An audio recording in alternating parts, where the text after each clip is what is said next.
Welcome back to the channel. After 15 years, GNOME is saying goodbye to Cantarell as its default font.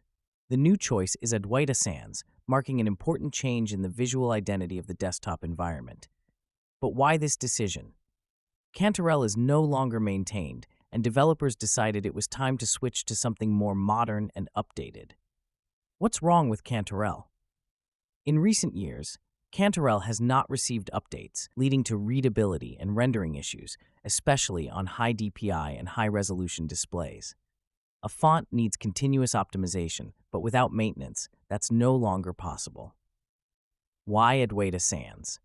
The new font was designed specifically for GNOME, offering better readability and visual consistency. It integrates perfectly with the Adwaita theme, ensuring a cleaner and more modern look. This move is part of GNOME's effort to modernize its appearance, making it more consistent and refined. Thank you for watching.